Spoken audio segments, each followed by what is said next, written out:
Hello students, अभी हम अपने लास्ट पार्ट पे आ चुके हैं and which is electromagnetic induction, जिसके अंदर हमें स्टडी करना है regarding what is alternating current, what is direct current, और फिर हम लोग स्टडी करेंगे व्हाट इज जनरेटर और वो कैसे वर्क करता है उसके बारे में स्टडी करेंगे हम लोग। लेकिन उससे पहले हमें समझना चाहिए कि ये इलेक्ट्रोमैग्नेटिक इंडक्शन है क्या। करेक्ट। जैसे कि लास्ट लेक्चर में हम लोगों ने एक कॉन्सेप्ट को स्टडी किया था which was MEEC। Sir what is MEEC, मतलब MEEC का मतलब क्या है? MEEC का मतलब होता है magnetic effect of electric current, और उसी का एग्जैक्टली रिवर्स प्रोसेस जो है वो है इलेक्ट्रोमैग्नेटिक इंडक्शन। ठीक है।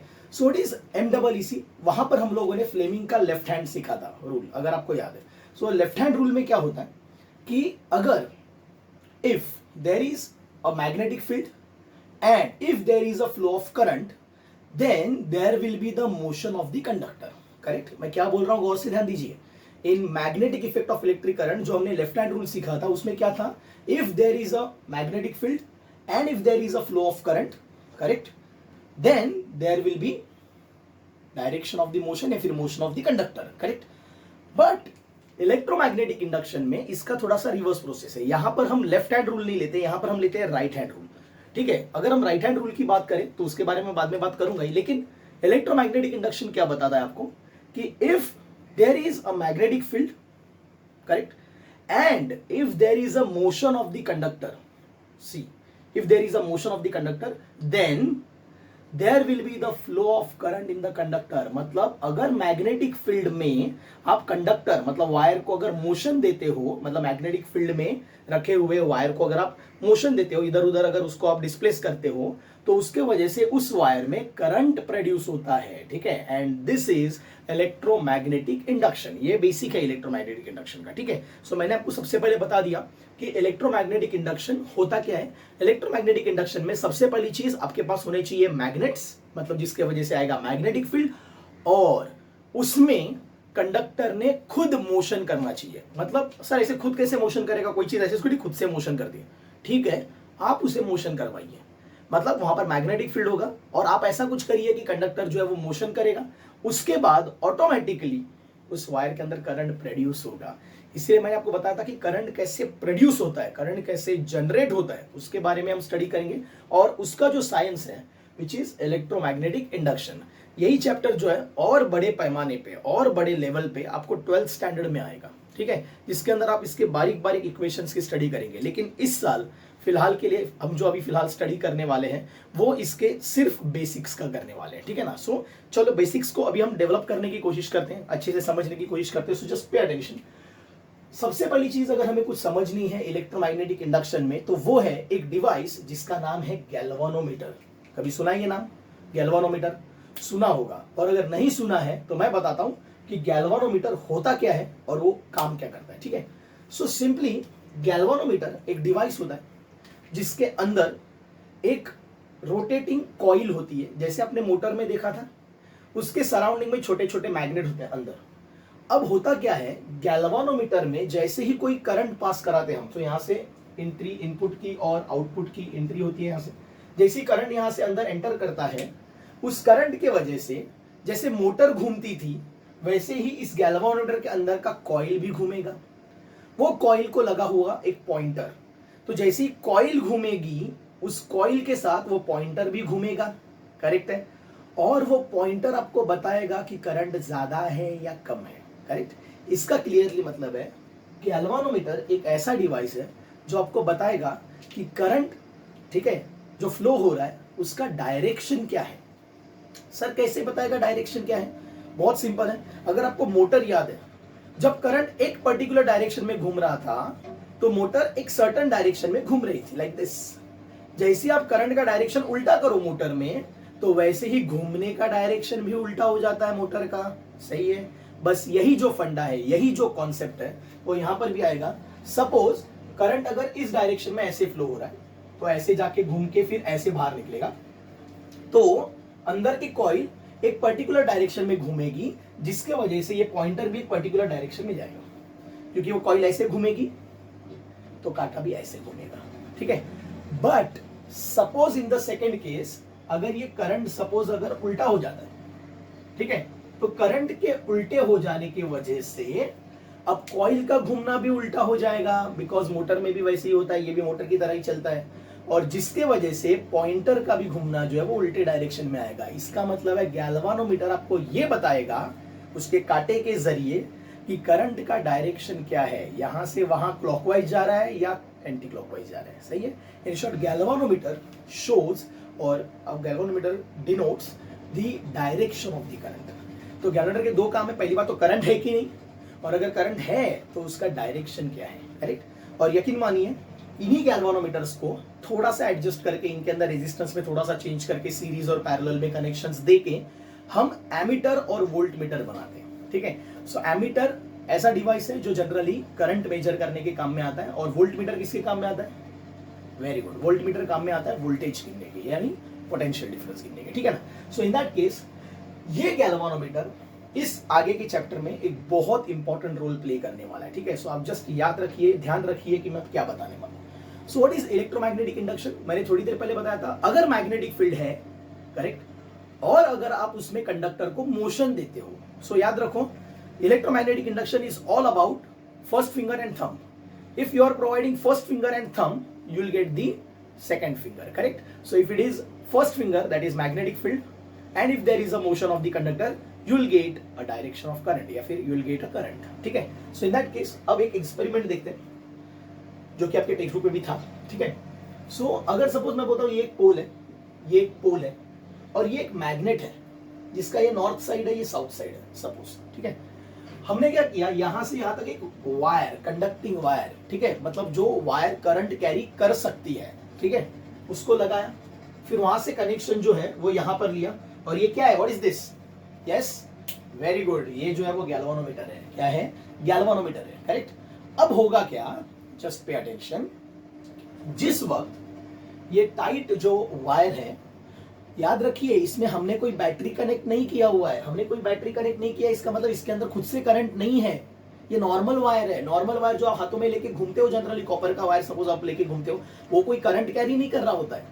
वैसा ही ये नॉर्मल कॉपर का बेयर वायर है, इसको इंसुलेशन नहीं होना चाहिए। ठीक है ना। इसको ये बेयर कॉपर का क्लियर वायर होना चाहिए, दिखना चाहिए कि वो कॉपर है। ठीक है ना। और अगर आपने इसको थोड़ा सा प्लग किया मतलब इसे इसको खींचा, तो जैसे आप इसको खींचते हो ऐसा पाया जाता है कि ये जो गैल्वानोमीटर है उसका कांटा हिलेगा। हम लोग सोचते सर ऐसे कैसे, सिर्फ वायर को इस साइड में किया, वो ऐसे ऐसे अगर हो रही है वायर, तो यहाँ से जो करंट है या फिर जो गैल्वानोमीटर वो ऐसे ऐसे ऐसे ऐसे कांटा हिलाएगा। यस, ऐसे ही होगा। और अब हमारे दिमाग में सवाल आता है कि ऐसे कैसे, तो मैंने आपको रीजन बताया था, ये मैग्नेट है, ये मैग्नेट है, इसका क्लियरली मतलब है सपोज ये नॉर्थ है और ये साउथ है, तो नॉर्थ से लेके साउथ तक आपको भी पता है कि there is a magnetic field, है ना, हम लोगों ने सीखा है। और इस मैग्नेटिक फील्ड में अगर आप गौर से देखो, इस कंडक्टर को जो वायर है उसको मोशन मिल गया। So there is a magnetic field, there is a motion in conductor, so therefore there will be the production of the current. और इसी वजह से गैल्वानोमीटर करंट के वजह से कांटा हिला देता है, मतलब ऑटोमेटिकली इस वायर के अंदर करंट का प्रोडक्शन हो गया। Correct. means there is a magnetic field, there is a motion of the conductor, so automatically there was a current which got produced in the wire. Very simple, है ना। सो ये चीज जो है हमें समझने लगेगा, और जैसे जैसे इधर उधर मूव होगा, जिसके वजह से करंट का डायरेक्शन भी जो ऑटोमेटिकली पैदा होता है, बनता है, वो भी यहाँ पर थोड़ा बहुत क्या होते रहता है, चेंज होते रहता है। ठीक है। मुद्दे की बात क्या है, समझने लायक बात क्या है कि सर ऐसे कैसे हुआ। ठीक है ना। तो एक और एग्जाम्पल लेते हैं, ठीक है, जिससे आपको इस चीज को और अच्छे से समझने का मौका मिलेगा। सपोज हम दो कॉइल्स लेते हैं, कितने कॉइल्स लेते हैं, दो कॉइल्स लेते हैं, जिसमें से एक हम लेंगे सोलेनॉइडल कॉइल, करेक्ट, और दूसरा जो लेंगे हम लोग वो लेंगे नॉर्मल कॉइल। ठीक है। So just pay attention, correct. तो सपोज अगर मैं बोलता हूं यहां पर हमने एक सोलेनॉइडल कॉइल लिया हुआ है,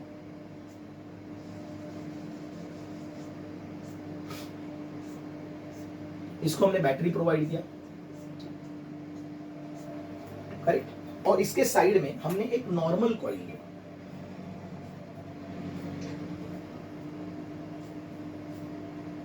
ठीक है, थोड़ा बढ़ा लेता हूं मैं भाई,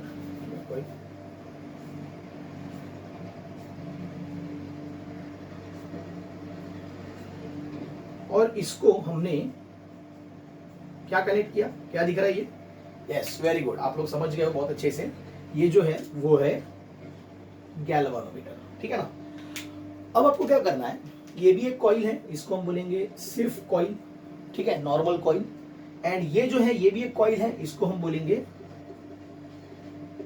सोलेनॉइडल कॉइल, करेक्ट। अब होता क्या है, एक काम करते हैं, इसको गैल्वानोमीटर लगा हुआ है, मतलब इस वायर में वैसे तो कोई करंट मौजूद नहीं है, सही है, लेकिन इस सोलेनॉइड में हमने बैटरी प्रोवाइड किया हुआ है। और जैसे हम कोई बैटरी प्रोवाइड करते हैं तो आपको भी पता है कि बैटरी की वजह से करंट फ्लो करेगा इसके अंदर।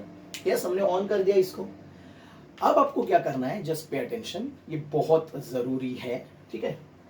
आपको भी पता है कि जैसे ही किसी सोलेनॉइड को आप करंट देते हो, क्या देते हो, करंट, और आपने अगर मतलब ये ऑन किया, करंट आ गया, तो करंट की वजह से इसके अंदर क्या प्रोड्यूस होगा, मैग्नेटिक फील्ड प्रोड्यूस होगा। हमने लास्ट लेक्चर में स्टडी किया था, सोलेनॉइड के अंदर करंट के जाने से मैग्नेटिक फील्ड प्रोड्यूस होती है, करेक्ट है, सही है।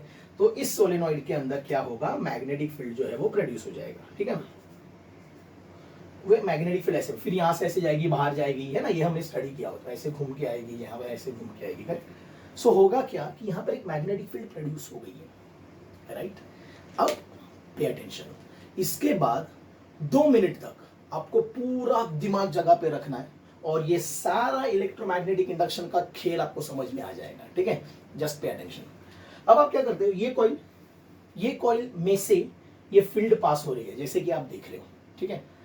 अब आपको क्या करना है, इस सोलेनॉइड को थोड़ा सा, इस पूरे सिस्टम को थोड़ा सा आपने इधर करना है, मतलब आप इस पूरे सिस्टम को एक काम करो, यहां पर ऐसे थोड़ा सा शिफ्ट करो, और जैसे ही आप इसे ऐसे शिफ्ट करोगे आपको दिखेगा कि ये गैल्वानोमीटर का कांटा हिल रहा है ना, जादू है कि नहीं, ये फिजिक्स का जादू है, ठीक है। वैसे ही अगर आपने इसको थोड़ा सा दूर किया और उल्टे डायरेक्शन में अगर आप लेके गए, फिर भी ये गैल्वानोमीटर का कांटा हिलेगा, लेकिन अब उल्टे डायरेक्शन में हिलेगा, ठीक है। सर ये तो और भी खतरनाक है। यस, क्योंकि अगर आप गौर से देखो आपको दिखेगा, पहले जब ये रुका हुआ था, और ये भी रुका हुआ ही था, ये तो रुका हुआ ही है हमेशा, so this is stationary, this is also stationary, ठीक है। तो सिर्फ मैग्नेटिक फील्ड जा रही थी, so it was, this coil was experiencing a magnetic field. But जब हमने इसको इधर या इधर किया तो इस कॉइल के ऊपर का मैग्नेटिक फील्ड चेंज होने लगा, उसको कट होने लगा, है ना। पहले तो नॉर्मल था, मैग्नेटिक फील्ड आ रही थी अपनी, लेकिन जैसे वो इधर उधर जाने लग गया, मैग्नेटिक फील्ड भी कट होने लग गई कॉइल के ऊपर। तो मैग्नेटिक फील्ड जब चेंज होती है कॉइल के ऊपर, तो उसके वजह से करंट प्रोड्यूस होता है। ये हमने अब सीख लिया है, what we have studied right now, कि whenever there is a change in magnetic line of forces on a coil, current will be produced in the coil. वापस एक बार बता रहा हूं मैं, गौर से ध्यान दो। जैसे ये इधर गया, यहां पर जो मैग्नेटिक लाइंस ऑफ फोर्सेस जो जा रही थी, मैग्नेटिक फील्ड जो जा रही थी लाइंस ऑफ फोर्सेस, वो थोड़ी सी पास आ गई, तो उसके ऊपर लाइंस ऑफ फोर्सेस आने लग गई, तो थोड़ा सा चेंजेस होने लग गए उसके ऊपर। वही थोड़ा सा दूर हो गई जब, तो पहले जो ज्यादा लाइंस आ रही थी वो अब कम हो गई। सही है, समझने की कोशिश करो, ठीक है। तो जब अब इमेजिन करो ये कॉइल है, ठीक है, और ये सोलेनॉइडल कॉइल है, ये जो है वो सोलेनॉइडल कॉइल है, ठीक है। अब ये दोनों नॉर्मल है, तो जब ये नॉर्मल है तो इसके ऊपर एक नॉर्मल सा लाइन ऑफ फोर्स आएगा, नॉर्मल, बिकॉज दोनों रुके हुए। लेकिन जब ये पास आएगा तो इसके ऊपर आने वाली लाइन ऑफ फोर्स बढ़ेंगी, क्योंकि वो पास आ रहा है तो मैग्नेटिक फील्ड बढ़ जाती है, और वही अगर ये दूर जाएगा तो मैग्नेटिक फील्ड कम हो गई। तो इसका मतलब है इस कॉइल ने कभी ज्यादा तो कभी कम लाइन ऑफ फोर्स को एक्सपीरियंस किया, मतलब उसके ऊपर के लाइन ऑफ फोर्सेस चेंज हुए। और whenever there is a change in magnetic lines of forces on a coil, then the current will be induced in the coil, या फिर current will be produced in the coil, ठीक है। और ये जो मैं बता रहा हूं, ये जो स्टेटमेंट मैंने अभी अभी आपको बताया है, this is called as Faraday's law of EMI. What is EMI? EMI, it is Faraday's law of electromagnetic induction, ठीक है। सो क्या है Faraday's law of electromagnetic induction, मैं नॉर्मल लैंग्वेज में समझाता हूं। जब भी कोई coil change of magnetic line of force experience करेगी तो उसके वजह से उस कॉइल में करंट का इंडक्शन होगा, ठीक है। So whenever there is a change in magnetic line of forces experience by the coil या फिर associated with the coil, the coil will induce the current within itself, तो उसके अंदर ऑटोमेटिकली करंट क्या हो जाएगा, इंड्यूस हो जाएगा, ठीक है। और इसी को क्या बोला जाएगा, इलेक्ट्रोमैग्नेटिक इंडक्शन। तो ये जो स्टेटमेंट है, ठीक है, वो आपने इसके पहले भी पढ़ा हुआ है, फिर टेक्स्ट बुक के अंदर आपके है, ठीक है। सो इसके केस में ये है फैराडेज लॉ ऑफ ईएमआई। तो ये जैसे ही पास आएगा दूर जाएगा, इसके ऊपर के लाइन ऑफ फोर्स जो है वो चेंज होंगे, ठीक है।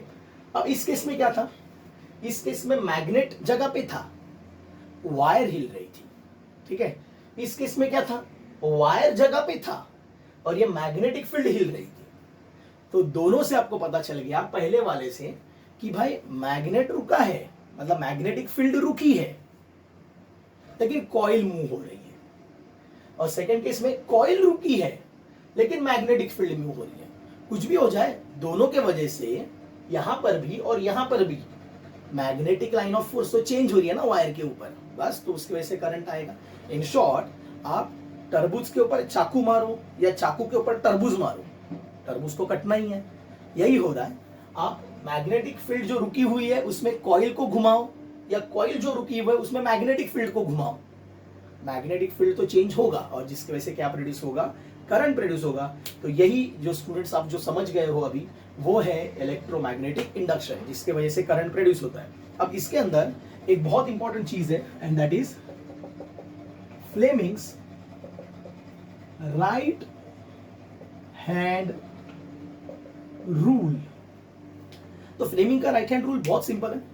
हमें क्या करना है, जैसे हमने लेफ्ट हैंड रूल को स्टडी किया था, same to same right hand के लिए करना है, बस, ठीक है। सो अगर मैं राइट हैंड के फर्स्ट फिंगर, मिडल फिंगर और थंब को इस तरीके से अरेंज करूं ताकि ये तीनों भी एक दूसरे और तीसरे के साथ परपेंडिकुलर है सपोज, तो ऐसे केस में इफ फर्स्ट फिंगर, वहां पर क्या डिनोट करता था, वहां पर भी फर्स्ट फिंगर का मतलब था मैग्नेटिक फील्ड, तो यहां पर भी फर्स्ट फिंगर का मतलब क्या रहेगा, यस मैग्नेटिक फील्ड ही रहेगा, direction of magnetic field. Second finger will be the current, ठीक है, and this thumb will be the direction of motion of the conductor, ठीक है। तो अब राइट हैंड थंब रूल को कैसे एक्सप्लेन करना है, जस्ट पे अटेंशन। मैंने आपको बताया था ये दो चीजें ज्यादा जरूरी है, ये दो चीजें होंगी तो तीसरी चीज आएगी, यस, बस यही चीज को आपको एक्सप्लेन करना है, बस, वेरी सिंपल। सो जस्ट पे अटेंशन। उसका स्टेटमेंट क्या है, जैसे कि मैंने आपको बताया था, हैंड रूल्स के जो बताने का जो तरीका होता है वो कैसा होता है, पहले आप उंगलियों की पोजीशन, फिंगर्स पोजीशंस को डिनोट करो, उसके बाद में आप बताओ कि हर एक पोजीशन या फिर हर एक फिंगर क्या डिनोट करता है, राइट। अगर ऐसा ही, just pay attention. If four finger, that is first finger, middle finger and thumb of your right hand is arranged such that they are mutually perpendicular to each other, correct? Then if forefinger indicates the direction of the magnetic field, thumb indicates the direction of the motion of the conductor, then middle finger will be showing the direction of the induced current. अब कुछ लोग बोलते हैं sir induced का मतलब क्या है, ये फोर्सफुली तैयार हुआ है, ये किसी बैटरी सप्लाई से नहीं मिला है हमें। बैटरी से सप्लाई जो मिलता है वो नॉर्मल करंट होता है, बैटरी से या फिर आप किसी बटन वगैरह घर पे जो करंट है वो नॉर्मल करंट है। ये नॉर्मल करंट नहीं है, इसको फोर्सफुली प्रोड्यूस किया गया है, ये इंडक्शन मेथड से आया है, इंड्यूस किया है इसको हमने, ठीक है। सो इसे बोला जाता है जो फोर्सफुली प्रोड्यूस होता है उसे बोलते हैं इंड्यूस्ड करंट, ठीक है। So if there is a magnetic field and if there is a motion of the conductor in the magnetic field due to which there is a change in magnetic field, then current will be induced in the coil. ये जो statement है फिर ये जो चीज है, this is called as Fleming's right hand rule, ठीक है ना। सो ये चीजें अब हम लोगों ने समझ ली है कि what is electromagnetic induction and what is Fleming's right hand rule. अब हम थोड़ा सा आगे जाएंगे और हम स्टडी करेंगे कि what is alternating current and what is direct current, ठीक है। सो जस्ट पे अटेंशन, हम लोग इसके ऊपर जाते हैं, जस्ट ध्यान रखिए आप, करेक्ट। सो जो नेक्स्ट पॉइंट है आपका सिलेबस में, which is alternating current and direct current, ठीक है ना। So let's go for that. So what is, दोनों के नाम में ही है, अगर आप देखो, अगर मैं बोलता हूं डायरेक्ट करंट जिसे हम बोलते हैं DC and alternating current,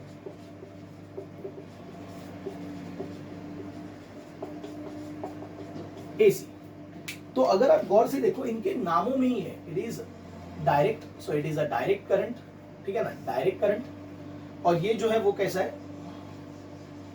alternating current, इसके नाम नहीं है ना।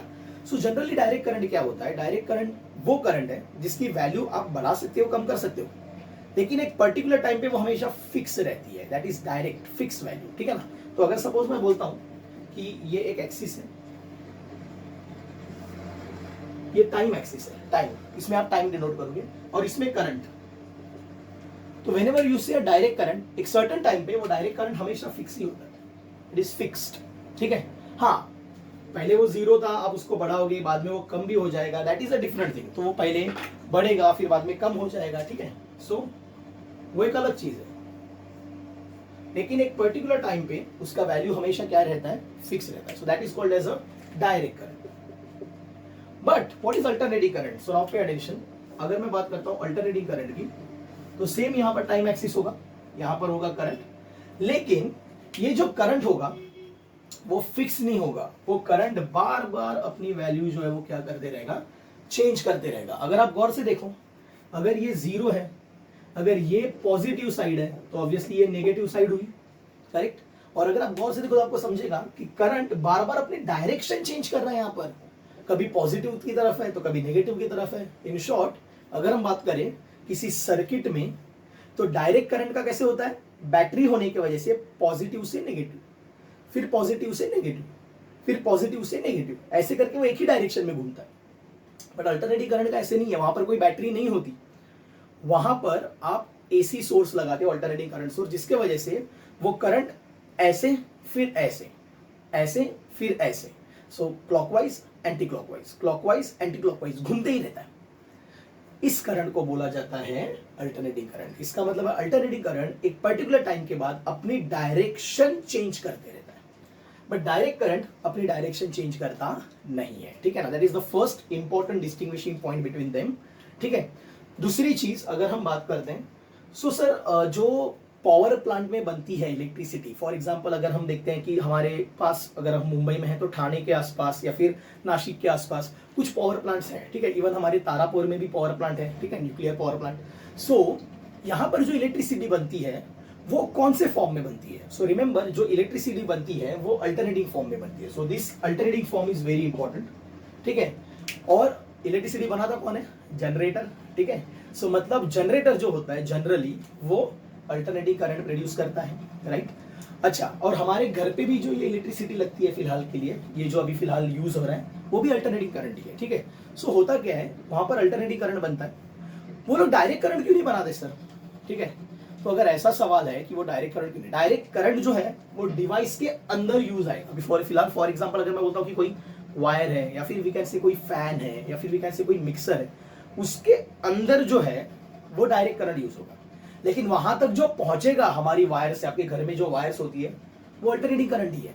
मतलब अगर मैं बोलता हूं, इमेजिन करते हैं कि सपोज ये पावर प्लांट है, so this is the power plant, ठीक है। ये आपका घर है, सपोज ये आपके घर के अंदर का डिवाइस है, ठीक है। मतलब सपोज वो एसी या फिर फैन या फिर मिक्सर जो भी है वो चल रहा है, तो यहां से जो वायर करंट आएगा वो अल्टरनेटिंग करंट होगा।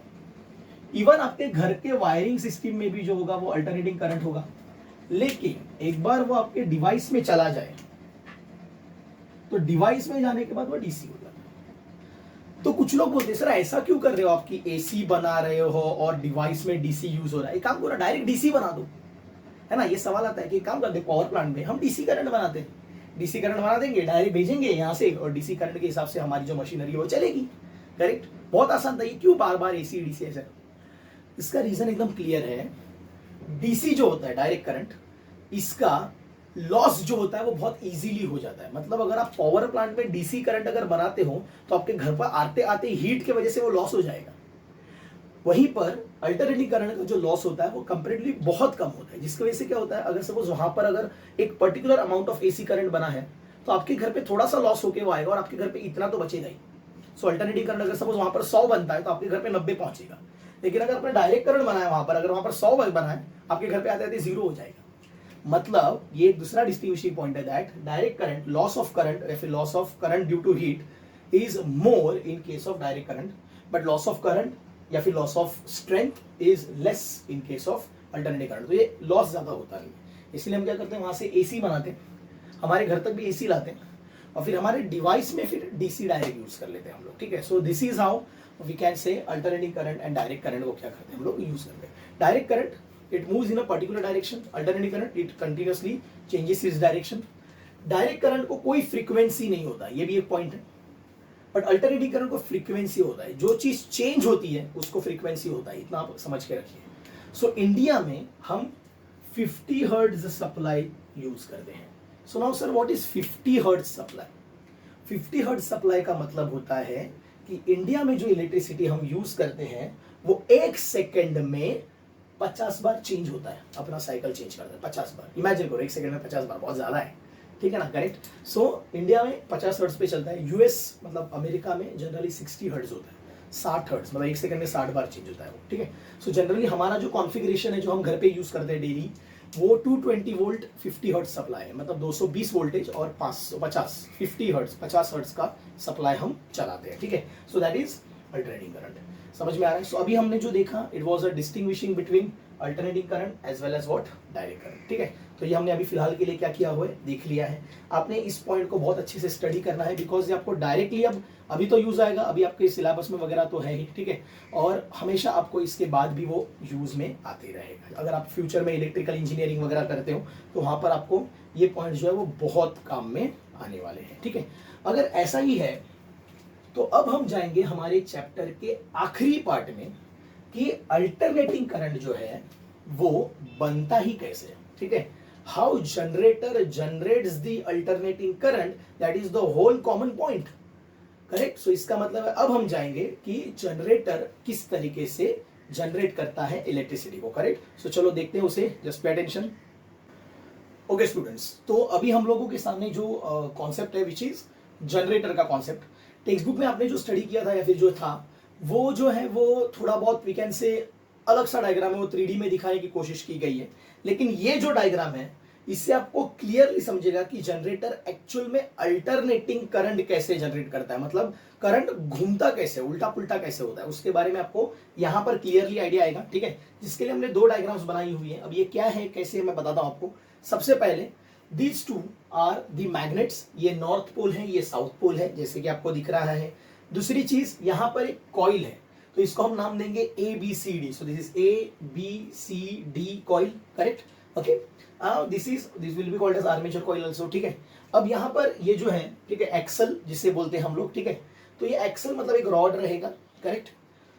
मोटर में हमने देखा था स्प्लिट रिंग, ठीक है, लेकिन यहाँ पर है स्लिप रिंग। स्लिप रिंग का मतलब होता है यहाँ पर वो रिंग जो है ऐसी स्प्लिट नहीं हुई है, वो कंप्लीट ही है, कंप्लीट रिंग है, ठीक है। बट एक नहीं है, 2 है। सो यहाँ पर एक रिंग है रेड वाला और यहाँ पर एक रिंग है। एक्चुअल में ऐसा गोल रिंग है पूरा का पूरा, ठीक है।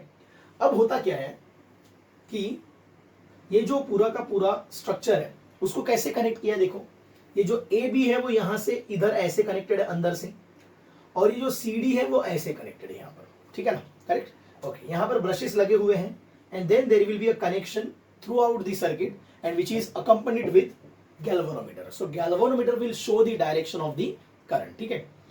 अब होता क्या है, हम यहां पर ही ध्यान देंगे पूरी तरीके से। सपोज हमने अगर ऐसा कुछ किया कि ये मैग्नेट तो है ही और हमने इस कॉइल को खुद से घुमाया लाइक दिस। अब आप इमेजिन करो, मैं आपको बताता हूं ये कैसे हो रहा है, जस्ट पे अटेंशन। सपोज मैं अगर बोलता हूं कि ये कोई अगर सपोज हमारा ये जो स्ट्रक्चर है वो ऐसा स्ट्रक्चर है लेट से, ठीक है। अब हम इसे घुमा रहे हैं लाइक दिस, ऑटोमेटिकली हम घुमा रहे हैं। एक्चुअल में पावर प्लांट में जब हम देखते हैं जनरेटर, जब मशीन जनरेट हो करती है इलेक्ट्रिसिटी को, तो ये जो घुमाने का काम होता है वो होता है हाइड्रो इलेक्ट्रिक पावर प्लांट में। ये घूमता है पानी के फोर्स के वजह से, आपको मालूम है पानी के फोर्स से टरबाइन घूमता है, टरबाइन की वजह से कॉइल घूमती है ना, तो ये हम वहां पर पानी से घुमाते हैं।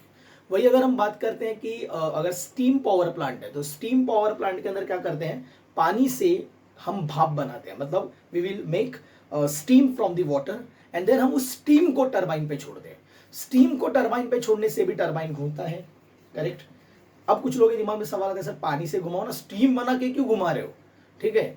उसका रीजन है स्टीम जो होती है वो हायर टेम्परेचर पे होने की वजह से उसका प्रेशर भी ज्यादा होता है। ये आप फ्यूचर स्टडी में सीखोगे आगे जाके, और जिसके से ज्यादा प्रेशर से टरबाइन घूमता है, ठीक है। वही अगर हम बात करते हैं कि हम अगर सपोज न्यूक्लियर पावर प्लांट में अगर इलेक्ट्रिसिटी जनरेट कर रहे हैं, तो न्यूक्लियर पावर प्लांट में न्यूक्लियर एनर्जी से हम पानी को गर्म करते हैं, जिससे स्टीम बनती है और स्टीम टरबाइन पे आती है, टरबाइन घूमता है, टरबाइन की वजह से कॉइल घूमता है, दिस।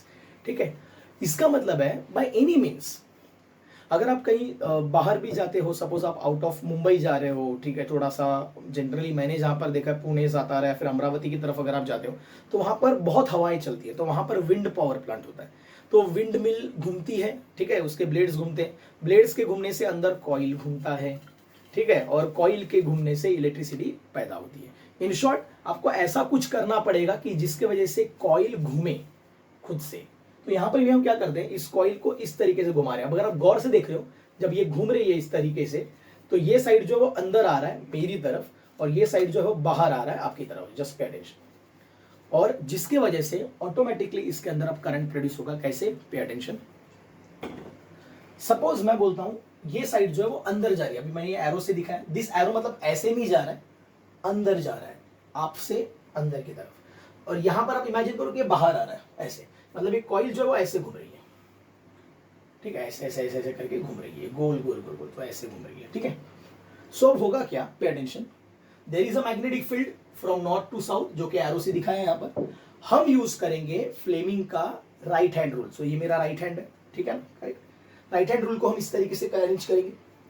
पहला उंगली जो है, first finger, that is magnetic field, वो ऐसे रहेगा। ये जो थंब है वो क्या दिखाता है? What is the direction of the motion. तो यहां पर डायरेक्शन ऑफ द मोशन कैसे? अंदर है, तो हम इस उंगली को अंदर रखेंगे लाइक दिस, ठीक है। जिसकी वजह से जो करंट बनेगा, जस्ट पे अटेंशन, जो करंट बनेगा वो इस डायरेक्शन में बनेगा। सो ऑटोमेटिकली करंट इस डायरेक्शन में इंड्यूस होगा, ठीक है। So in that case the direction of the current will be this. समझ में आ गया? अब हम जाते हैं उस तरफ, यहां पर। तो ये जो है, ये जो आ रहा है वो बाहर आ रहा है आपकी तरफ, लाइक दिस, ऐसे, ठीक है ना। सो ऐसे आ रहा है, ऐसे, ठीक है ना, आपकी तरफ आ रहा है। So in that case magnetic field का डायरेक्शन तो वही रहेगा, करेक्ट, लेकिन थंब का डायरेक्शन आपकी तरफ आएगा, बिकॉज मोशन आपकी तरफ हो रहा है उसका, राइट। तो करंट का डायरेक्शन ऊपर की तरफ जाएगा। सो करंट अगर ऊपर की तरफ जा रहा है, so it will be like this. Now circuit में करंट कैसे फ्लो होगा उसके बारे में जरा गौर से देखिए। ये करंट बी से ए की तरफ आया लाइक दिस, फिर यहां से ये इधर आया, फिर यहां से यहां पर, फिर ये रिंग के साथ, ये ब्रश के साथ कनेक्ट होके ऐसे चला गया। So it will be like this. फिर यहां से ये वापस ब्रश, फिर वहां से ये रिंग को लगा, रेड वाली रिंग को, फिर वहां से ये इसको लगा, ब्लैक वाले वायर को, फिर वापस डी से सी की तरफ, जैसे कि आपको दिख रहा है, फिर ये ऐसे। इन शॉर्ट, ये करंट जैसे मैं अभी बता रहा हूं फिलहाल, ये उस तरीके से मूव होगा। So it will be like ऐसे, ठीक है ना।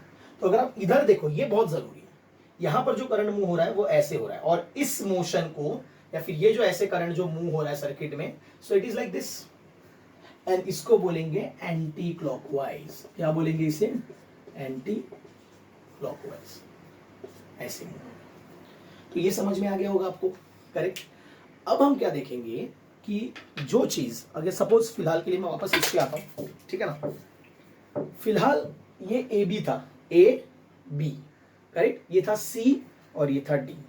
लेकिन जैसे ही ये अंदर आया और ये बाहर आया, अब ए बी जो साइड है वो इधर चला जाएगा, करेक्ट, और सी डी जो है वो उधर चला जाएगा। मतलब जब हम घूमेंगे ऐसे, तो ये जो ए बी है वो, अगर आप यहां पर देखो, अब इधर चला जाएगा, और जो सी डी है वो घूम के वो साइड में चला जाएगा लाइक दिस।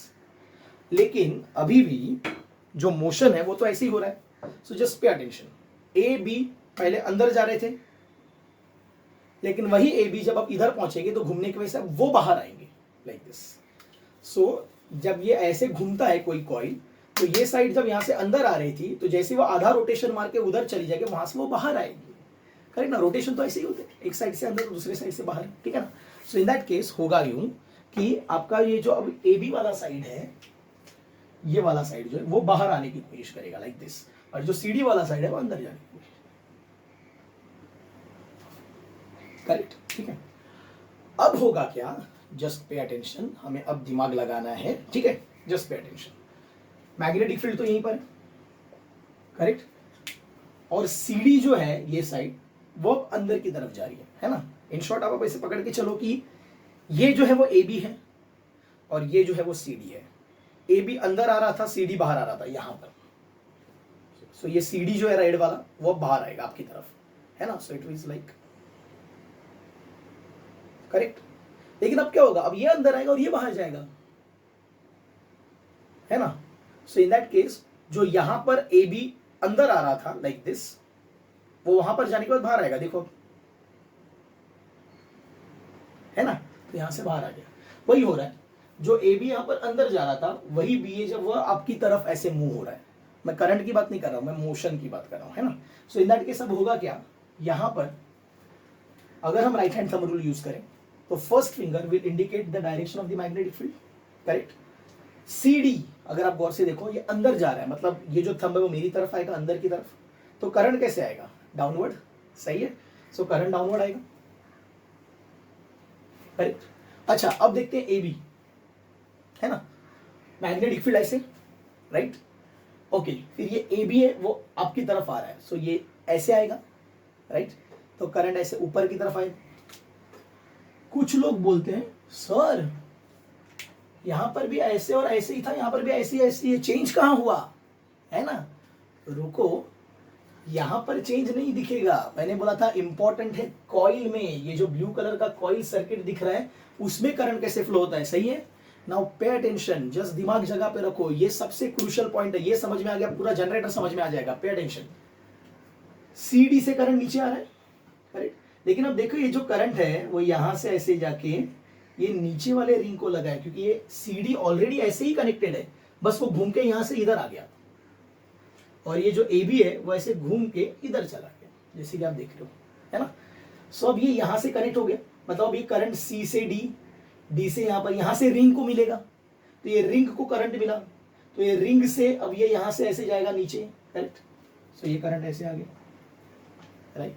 अब यहां से ऐसे गया इधर, फिर इधर आया, फिर इधर आया, यहां से इस रिंग को मिला, फिर इस रिंग से वो इस वायर में आया, फिर इस वायर से वो ऐसे चला गया.